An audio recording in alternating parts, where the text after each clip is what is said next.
আবারও চলে এলাম একটা নতুন ভৌতিক গল্প নিয়ে। আমি আছি আপনাদের সাথে জয়। পশ্চিমবঙ্গে নদিয়া জেলার শেষ প্রান্তে অবস্থিত ছোট্ট এক গ্রাম, নবগ্রাম। বাইরে থেকে দেখলে একেবারেই সাধারণ। চারিদিকে সবুজ ধান ক্ষেত, মাঝে মাঝে পুকুর, আর সন্ধ্যার পর কুয়াশায় ঢাকা পথ। তবে গ্রামটার একটা খ্যাতি আছে। এখানে সূর্য ডোবার পর কেউ বাইরে বেরোয় না, কারণ গ্রামের বৃদ্ধরা বলেন যে হাসি শুনে ফেলবে সে আর বাঁচবে না। হাসি মানে সাধারণ মানুষের হাসি নয়, এটা নাকি মৃতদের হাসি। অনেকে নাকি শুনেছে, কেউ কেউ এমনকি দেখেওছে, অন্ধকারের মধ্যে দাঁড়িয়ে থাকা এক কালো ছায়া, যার মুখ ফ্যাকাশে, দাঁত সাদা, আর সেই দাঁত যেন এক অদ্ভুত অমানবিক হাসি ছড়িয়ে দেয়। বছর 5 আগে গ্রামের এক তরুণ সমীর এই কাহিনীকে উপহাস করেছিল।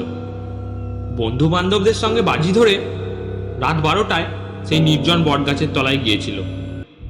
এর পরের দিন ভোরে ওর দেহ পাওয়া যায়, চোখ ফাঁকা, মুখ হাঁ করা, আর ঠোঁটের কোণে জমাট বাঁধা এক বিকৃত হাসি। এরপর থেকে কেউ আর সাহস পায় না। কলকাতা থেকে গবেষণার কাজে গ্রামে এলো অর্ণব।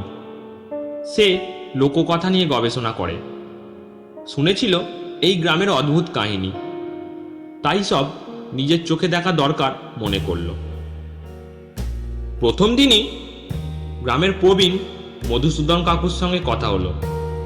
তিনি বললেন, বাবা যাই করো, সূর্য ডোবার পর বাইরে যেও না, বিশেষ করে বটগাছটার কাছে তো একেবারেই নয়। অর্ণব হেসে ফেলল, কাকু এগুলো তো কুসংস্কার, হাসি শুনলেই মানুষ মারা যায়, এমন কি কখনো সম্ভব? কাকু গভীরভাবে তাকালেন ওর দিকে। সমীরও ঠিক তোর মতোই বলেছিল। ওই মুহূর্তে অর্ণবের গা ছমছম করে উঠলেও নিজের যুক্তিবাদী মনকে চ্যালেঞ্জ জানালো সে। ওর মনে হলো এই কাহিনীর আসল রহস্য বের করতেই হবে। সেই রাতে অর্ণবের থাকার ব্যবস্থা হলো মধুসূদন কাকুর বাড়ির পাশে একটি খালি ঘরে। বাইরে ঝিঁঝি পোকার ডাক, মাঝে মাঝে কুকুরের হাহাকার। রাত প্রায় 10টার দিকে হঠাৎ একটা শব্দ কানে এলো।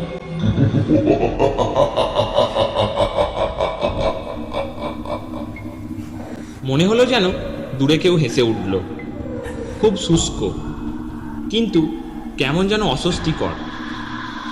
অর্ণব ভাবল হয়তো কেউ মজা করছে, কিন্তু জানালার বাইরে তাকাতেই যেন বুকের ভেতরটা জমে গেল।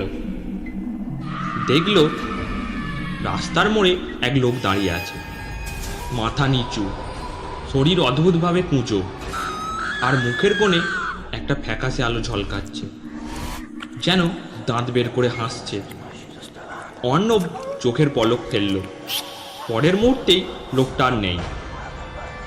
পরদিন সকালে গ্রামে ঘুরে তথ্য সংগ্রহ করল অর্ণব। প্রায় সবাই একই গল্প পড়ল। তাদের মতে অনেক বছর আগে গ্রামে জমিদারের ছেলে হঠাৎ উন্মাদ হয়ে যায়।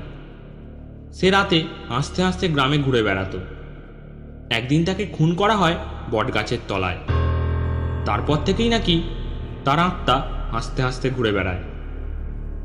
অর্ণব সব লিখে রাখল, কিন্তু বিশ্বাস করল না।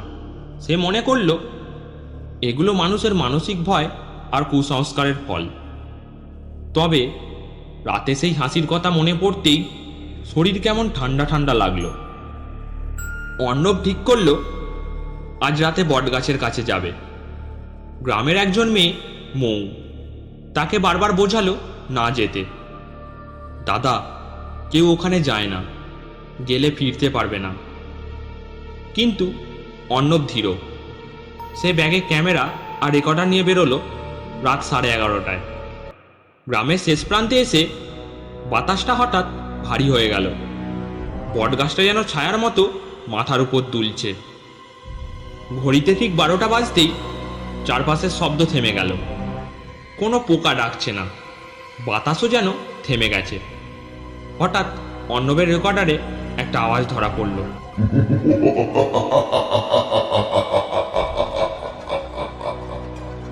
সেই হাসি যেন গলার ভেতর থেকে নয়, মাটির নিচ থেকে উঠে আসছে। অর্ণব সাহস করে ক্যামেরা চালু করলো। তখনই দেখল বটগাছের তলায় একজন দাঁড়িয়ে আছে। মুখ দেখা যাচ্ছে না, কিন্তু দাঁতের সাদা রেখাটা স্পষ্ট। লোকটা ধীরে ধীরে মাথা তুলল, আর তখনই অর্ণব দেখল ওর চোখ নেই, শুধু ফাঁকা গর্ত। আর সেই গর্তের ভেতর থেকে শোনা গেল, তুই হাসবি না। অর্ণব দৌড় দিতে চাইল, কিন্তু শরীর নড়ল না। মনে হলো কেউ যেন ওর পা চেপে ধরেছে। লোকটা এগিয়ে এলো। প্রতিটি পা ফেলার সঙ্গে সঙ্গে হাসিটা আরো জোরালো হলো।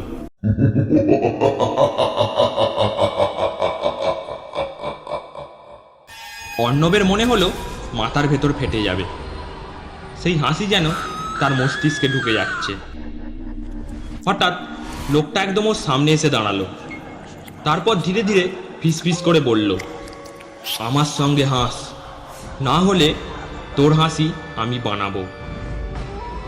পরদিন সকালে গ্রামবাসীরা বটগাছের তলায় অর্ণবের দেহ খুঁজে পেল।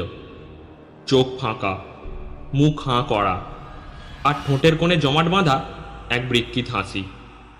তার পাশে পড়েছিল ক্যামেরার রেকর্ডার। ক্যামেরায় কোনো ছবি নেই, শুধু কালো স্ক্রিন। কিন্তু রেকর্ডারে একটা শব্দ বারবার বাজছিল।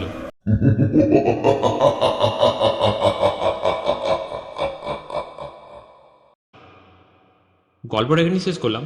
গল্পটা ভালো লাগলে একটা লাইক করবেন, আর এইরকম গল্প শুনতে চ্যানেলটাকে সাবস্ক্রাইব করে রাখুন।